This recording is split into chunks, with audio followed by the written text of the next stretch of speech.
Euzu billahi mineşşeytanirracim. Bismillahirrahmanirrahim.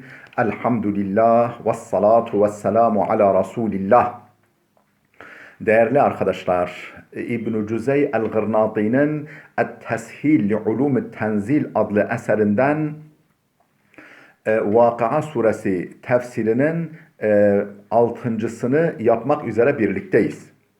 Geçen dersimizde bu Sure-i Celile'nin 41. ayetine gelmiştik. 41. ayet neydi konumuz? İşte ahirette insanların ayrılacağı 3 sınıf insandan bahsedilmişti daha önce. Ondan sonra Es-Sabikun Es-Sabikun, efendim önde yer alanlar, hem fazilette, güzel işlerde, takvada, insanlıkta efendim en başı çekenler ve bunların alacağı mükafatlar anlatılmıştı. Sonra Ashab-ül Yemin'den bahsedilmişti. Onların vasıfları ve alacakları mükafatlar sayılmıştı. Şimdi de üçüncü grup insan, Ashab-ı Şimal, yani efendim amel defterleri sol taraftan verilecekler.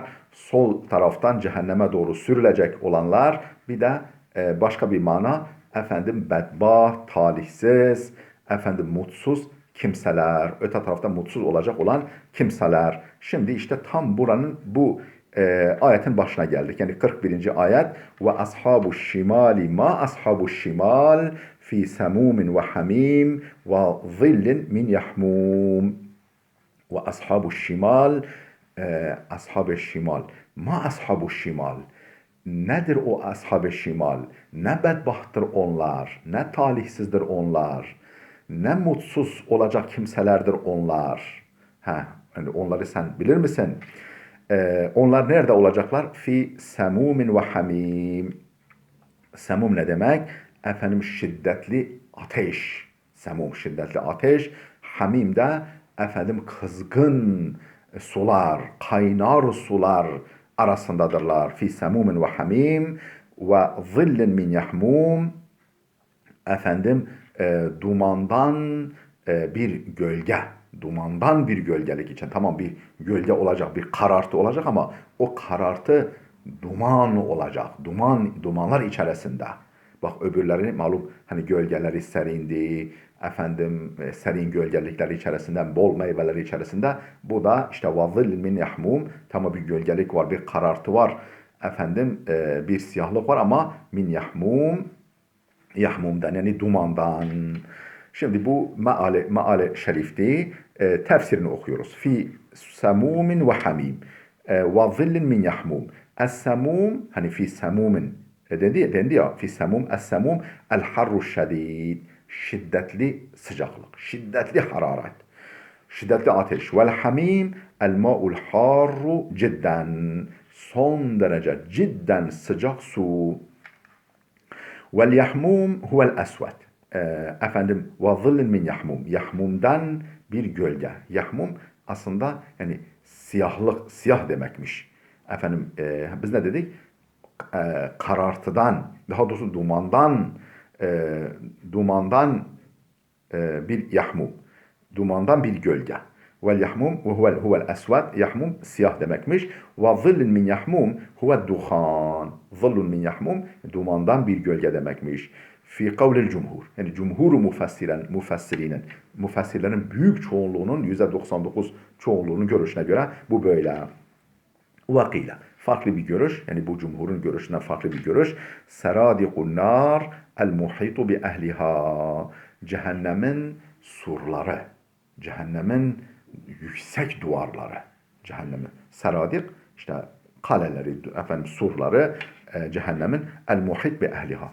Efendim cehennemlikleri kuşatan, çevreleyen, çerçeveleyen cehennem duvarları, cehennem surları demekmiş. Yani bir görüşe göre فَاِنَّهُ يَرْتَفِعُ مِنْ كُلِّ جِهَةٍ hatta يُظِلَّهُمْ. Her cihetten çok yükseltilecek. Yani diyelim ki mesela çok ağır bir cezaevi, ağır mahkumların, çok ağır suç işlemiş mahkumların tutuldukları yüksek duvarlı hapishaneler düşünün. Allah korusun. فَاِنَّهُ يَرْتَفِعُ مِنْ كُلِّ cihet. Her cihetten çok yükselmiş o duvarlar. Hatta yuzillehum, o kadar ki efendim gölgesi altında bırakmış. Cehennemi gölgesi altına bırakmış. Ve kîle huve cebelun fi cehennem. Ve zilin min yahmum. Yahmumdan bir gölge. Yahmum cehennemde bir dağ olduğu da söylenmiş. Ve kîle şöyle de denmiş. Tabi bu cumhurun görüşünden farklı iki tane görüş. Huve cebelun fi cehennem. Cehennemde bir dağ olduğu da söylenmiş. La bariden ve la kerim. İnnehum kanu qabla zalika mutrafin ve kanu yusirrun ala'l hansil azim ve kanu yaqulun a iza mitna ve kunna turaban ve izaman a inna lemeb'usun. Şimdi efendim onların niye bu duruma düştüklerini, niye bu hale maruz kaldıklarını, efendim suçlarının ne olduğunu anlatacak ayet-i kerimeler. Ne diyor? İşte önce la bariden ve la kerim. La bariden efendim ne serin ne de faydalı olmayan kapkara. Efendim la bariden ne serin ve la kerim ne de efendim faydalı olmayan.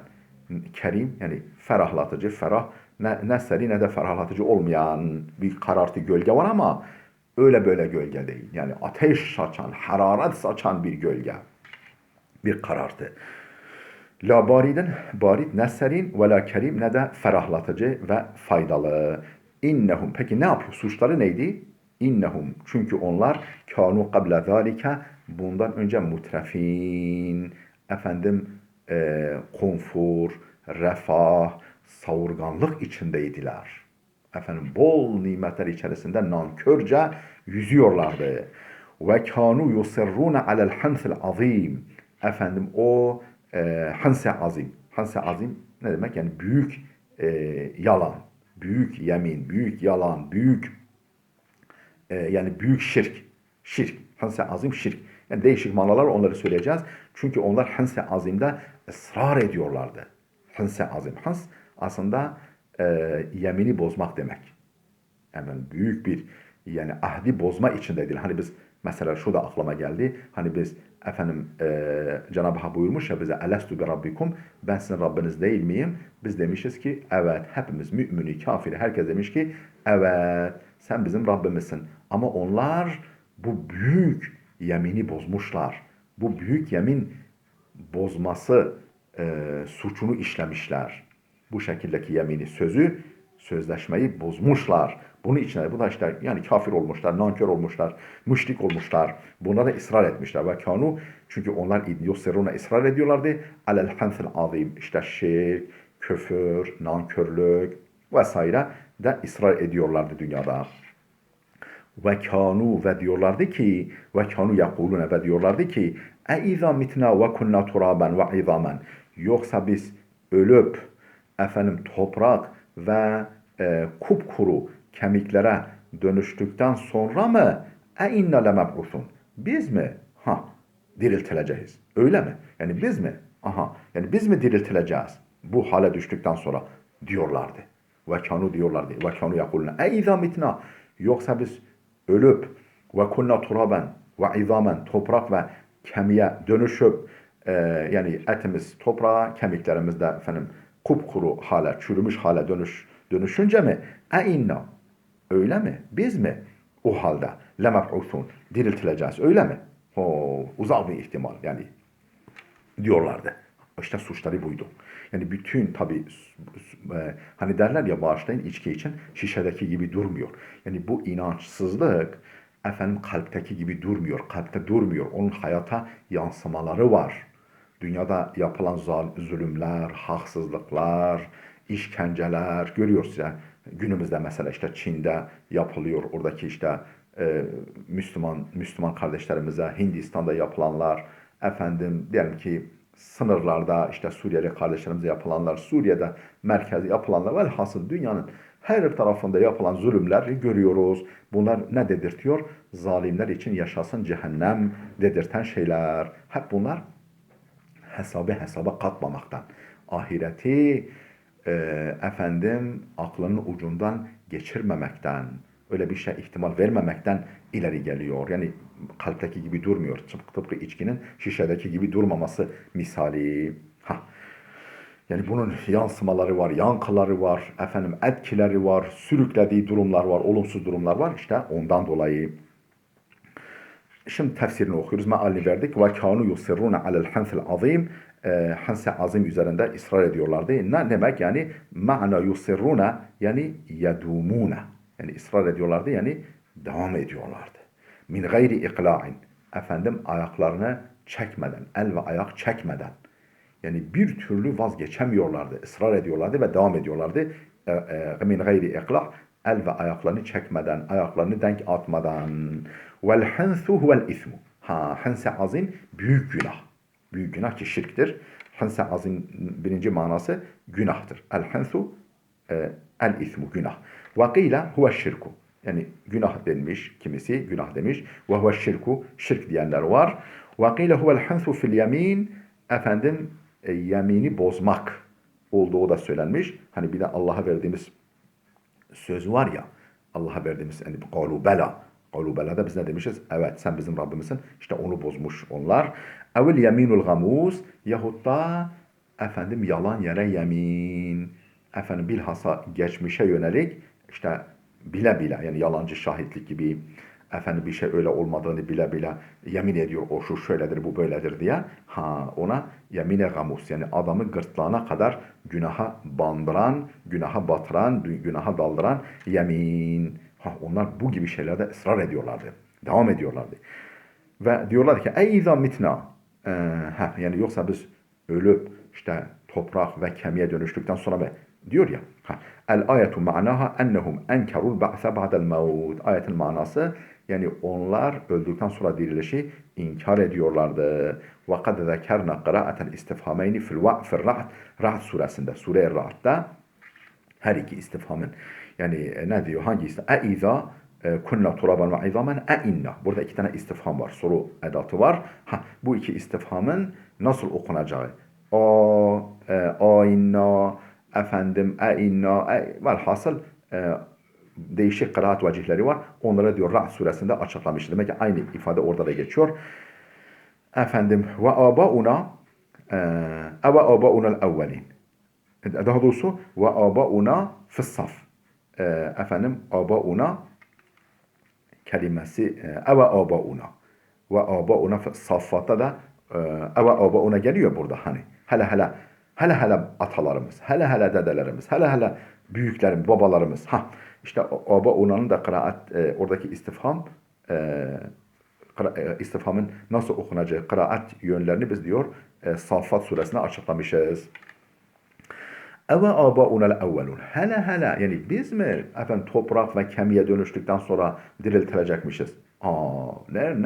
Ne büyük iddia diyorlardı. Eve âbâunel evvelun. Hele o eski atalarımız, eski dedelerimiz yani asırlar önce ölmüş, geçmiş, gitmiş atalarımız diriltilecek öyle mi? Böyle dedikleri için. Kul innel evveline vel ahirin lemecmu'un. De ki ya Muhammed Aleyhisselatü Vesselam öncekilerde, sonrakilerde toplanacaklar. Allah tarafından toplanacaklar. İlâ miqâti yevmin ma'lûm. Belli bir günün randevusu için. Belli bir günün miqat yani el vaktul mahdud. Belli bir günün miqatında, belli bir gündeki randevuya doğru, randevu için kimin arasında randevu? Allah'la kullar arasındaki randevu. Kiminle kimler arasındaki randevu? Efendim hak sahipleriyle hak yiyenler arasındaki randevu. Hani mesela diyelim ki bize bir haksızlık yapıldığı zaman ne deriz? Orada görüşürüz. Hani deriz ya biz hep oraya randevuyu oraya veriyoruz. Tamam mı? Yani orada görüşürüz deniyor. İyi ki ahiret var diyoruz. Değil mi? Böyle çok bize zulmedildiği zaman o malum bir günün mikati için mikata el vaktul mahdud. Yani efendim zaman var en geniş. Vakit var biraz daha dar. Mikat var en dar. Yani en belirlenmiş zaman dilimi demektir. Biz buna randevu diyoruz yani. Randevu saati. Sümme innekum eyyuheddallûnel mukezzibun. Müfessirimiz dikkat edersen burayı açıklamadı. Çünkü belli yani Efendim hele atalarımız mı, geçmiş atalarımız da evet diyor. Kul ya Muhammed de ki evvelkiler de sonrakiler de toplanacaklardır. Allah onları toplayacaktır. İlâ miqâti yevmil ma'lum. Malum bir günün randevusu için, malum bir günün efendim belirlenmiş dakikası için, saati için dendi. Bizim müfessirimiz bunu tefsire tabi tutmadı. Lüzum görmedi. Veya da belki başka yerde açıkladığı için burada bir daha değinmedi. Efendim, ثُمَّ اِنَّكُمْ اَيُّهَا الضَّالُّونَ الْمُكَذِّبُونَ. Sonra sizler ey yoldan sapmışlar, ey hakkı yalanlayanlar, dallun yani sapkınlar, yoldan sapmışlar, el mukezzibun hakkı hakikati yalan sayanlar. Sizler le akilune min şecerin min zakkum. Zakkumdan bir ağaçtan yiyeceksiniz. Zakkumdan bir ağaçtan yiyeceksiniz. Femaliune minhal butun. Karınları ondan dolduracaksınız. Karınları onunla dolduracaksınız. Tefsir yapıyor. Eyyuhad dallunel mukezzibun. Ey yalanlayıcı, hakikati, peygamberleri, efendim semavi kitapları, Kur'an'ı yalan sayan sapkınlar. Sizler, bu hitap kimedir? Hitabun li kuffari Kureyş'in, Kureyş kafirlerine hitaptır. Vesairil kuffar, Kureyş kafirlerine vesair küffara hitaptır. Yani Kureyş müşriklerine ve onlara kıyamete kadar gelecek bütün kafirlere, onların şahsında hepsine hitaptır. فَشَارِبُونَ عَلَيْهِ مِنَ الْحَمِيمِ. Şimdi o karınlar dolusu o zakkum ağacından yiyeceksiniz. Karınlı çünkü başka yiyecek yok. O zakkum ağacını dikenli efendim acı o zakkum ağacını yiyeceksiniz. Bir de üstelik tabi su sayacaksınız. Sıcaklık var, hararet var. Peki içecek ne olacak? فَشَارِبُونَ عَلَيْهِ مِنَ الْحَمِيمِ. Üstünden de kızgın sudan içeceksiniz. Feşaribun içeceksiniz. Aleyhi onun üzerinde o gıdanın, o zakkumun üzerinden min hamim kızgın sudan, kaynar sudan. Feşaribune şurbel him. Hem de öyle içeceksiniz ki efendim susamış, sudan ciğerleri kavrulmuş deve misali. Hani deve çölde yürümüş, susamış. Suya gelince bir dalıyor belki 100 litre, ne kadar litre su içiyor. Yani suya böyle bir dalıyor, içtikçe içiyor. İşte o deve misali feşaribuna şurbelhim. O susamış deve gibi o suyu içeceksiniz. Kızgın su. Allah muhafaza etsin. Hâzâ nuzuluhum yevmeddin. Bu o hesap ve ceza gününde onların konaklığıdır. Hani misafir ilk geldiğinde böyle bir şeyler veriliyor ya. Hani böyle hani bir aparatif bir şeyler veriliyor. Bu o aparatiftir. Bu ilk yemek öncesidir. Daha neler bekliyor, neler onları nuzuluhum onların konaklığıdır. Konukluğudur. Efendim misafire sunulan ilk geliş yemeğidir. O hesap ve ceza gününde daha arkası gelecek. Bu işin leylesi de lolosu da var. Yani halkın dilince bizim Kürtçe'de böyle deniyor. Yani bu daha lele, daha lolosu da var. Daha neler bekliyor, neler onları. Kusura bakmayın arada böyle tefsirin ağırlığına gitmeyen espriler de yani yapmaya çalışıyoruz ama tam olmuyor. Aslında nahnu halaknakum felevla tusaddikun. Biz sizi yarattık. Tasdik etmeniz gerekmez miydi?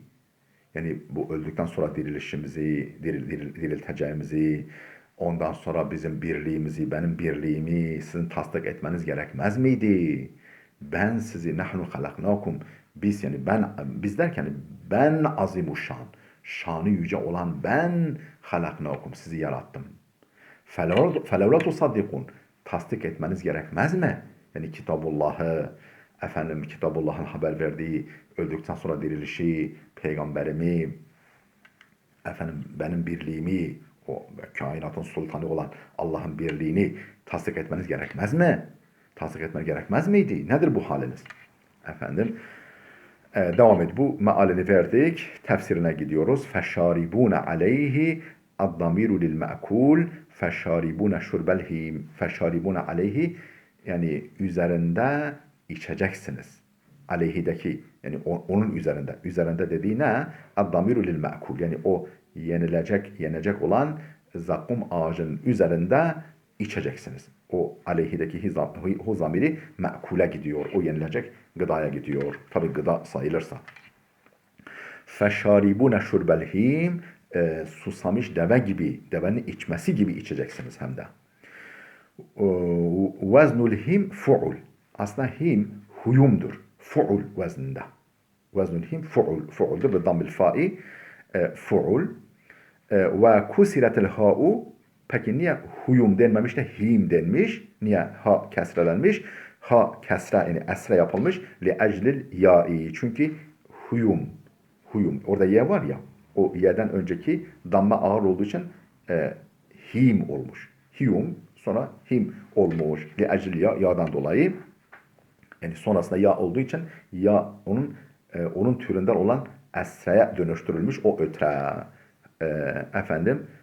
Hu'nun ötresi. لأجل وهو جمع أهيم أهيم huyum min çoğuludur. وهو الجمل الذي أصابه huyam bıdammil ha ha'nın dammasıyla huyamın isabet ettiği yani şiddetli susamanın isabet ettiği deve demektir ehyem. وهو da'un muattişun daha doğrusu bu yani susuzluk çektiren bir hastalıkmış. Bir hastalık artık ciğerleri mi zarar görmüş neyse sürekli su içirten bir hastalık. Çatlayıncaya kadar. وهو da'un muattişun susatan bir hastalık. Yeşrabu ma'ahul cemelu deve o hastalıkla beraber o hastalık olduğu zaman deve habire su içer hatta yamuta ölünceye kadar yusqima yahut da hastalanıncaya kadar. Yani vel unsa heyma. Ehyem erkek. İşte bu hastalığa yakalanmış erkek deve. Heyma ata onun dişisi. Ve qîle cem'u haim ve haime. Haim ve haimenin çoğuludur. Him. Ve qîle el-him er-rimal. Elleti la turvi minel ma. La turvi minel ma. Vakile la tarva minel ma. Ve el-him kumsal demekmiş. Yani kumsalın suyu yuttuğu gibi. Allah Allah. Bu bambaşka bir mana. Vakile el-himu er-rimal. Yani kumlar demektir. Kumsallar elleti la tarva minel ma. Suya kanmayan. Yani habire su çeken, habire verdikçe suyu yutan kumsal gibi suyu içeceksiniz. Yani o kızgın suyu öylesine içeceksiniz. Ve huve ala hâzâ cem'u hiyâm. Cem'u heyâm bi fethil ha. Bu manaya göre him heyamın çoğuludur. Ha'nın fethasıyla heyamın çoğuludur. Ve kuri'e şurbe bi damm-ı şin. Şurbel him. Zaten mushafta şu anda şurbe şeklinde okunuyor. Şinin dammasıyla şurbe okunmuş. وَاخْتُلِفَ هَلْ هُوَ مَصْدَرٌ اَوْ اِسْمُ الْمَشْرُوبِ. Ama ihtilaf edilmiş. Acaba bu mastar mıdır? Yahut da meşrubun adı mıdır? Yani içilecek bir su çeşidi midir? Yani اَوْ اِسْمُ الْمَشْرُوبِ. İçilecek suyun adı mıdır? وَقُرِئَ بِالْفَتْحِ şarp. Şurb değil de şarp da okunmuş. وَهُوَ mastarun. Bu durumda kesinlikle mastardır. Yani içişi gibi, içmesi gibi anlamında. فَاِنْ قِيلَ كَيْفَ عُطِفَ قَوْلُهُ فَشَارِبُونَ ala şaribun. Eğer dense ki keyfe utife feşaribuna ala şaribun. Bakınız feşaribuna aleyhi minel hamim feşaribuna. Buradaki fa harfi atıftır. Şaribuna birinci şaribunaya atf yapılmış. Yani matufun aleyhi. Yani iki tane aynı kelime birbirine atf yapılmış. Halbuki atıf neyi gerektiriyor? Mugayereti gerektiriyor. Yani bir şey kendi kendine atıf yapılamaz. Bir bağlaçla kendi kendine bağlanamaz. Denmiş. Peki nasıl olmuş bu? Eğer böyle dense keyfe utife kavluhu feşaribuna ala şaribun ve ma'nahuma vahidun. Oysa manaları birdir. Fel cevap. Cevap şudur. Ennel ma'na muhtelifun. Hayır. Mana bir değildir. Li'ennel evvele yaktadi şurba mutlakan. Çünkü birincisi normal olarak içmeyi ifade ediyor. Feşaribuna aleyhi minel hamim. Kızgın sudan içecekler. İkincisi de içme çeşidini belirtiyor. Birincisi normal içmeyi, ikincisi o içmenin nasıl olacağını belirtiyor. لأن الأول فلأن المعنى مختلف لأن الأول يقتضي الشرب مطلقا normal içmeyi gerektiriyor. Vel aharu yaktadi şurbel kathira el muşebbehe li şurbil him. Efendim o susuzluk hastalığına yakalanmış devenin içmesini andıran çok su içmeyi. Yani o su içme türünü nasıl içileceğini ifade ediyor. Dolayısıyla aynı şey değil. Efendim hâzâ nuzuluhum. Bu onların konukluğudur. Yani o misafire ilk ikramıdır. Tabi ikram sayılırsa. En-nuzul evvelu ma ya'kuluhu dayfu. Nuzul ne demek? Misafirin ilk yediği, hani bir yere misafir gittiğinde ilk kendisine son olan yemektir. فَكَأَنَّهُ يَقُولُ Sanki Cenab-ı Hak şöyle buyuruyor, şu mesajı veriyor. هَذَا اَوَّلُ عَذَابِهِمْ Bu onların azabının başlangıcıdır. فَمَا ظَنُّكُمْ بِسَائِرِهِ Artık arkasını varın siz düşünün. فَمَا ظَنُّكُمْ بِسَائِرِهِ Artık arkasını, bu daha henüz alıştırma aşamasıdır. Daha arkası nasıl geliyor? فَمَا ظَنُّكَ بِسَائِرِهِ Artık geri kalan azaplarını varın siz düşünün. فَلَوْلَا تُصَدِّقُونَ Tasdik etmeniz gerekmez miydi? Biz sizi yaratmışken.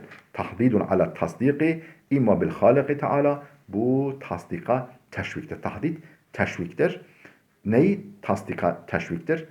Neyi doğru kabul etmeye teşviktir? İmma bil haliki teala ya Yüce Allah Teala'yı ve imma bil ba'si yahut da öldükten sonra dirilişi tasdika teşviktir. Le'ennel hilkatel ula delilun aleyhi. Çünkü biz sizi yarattık.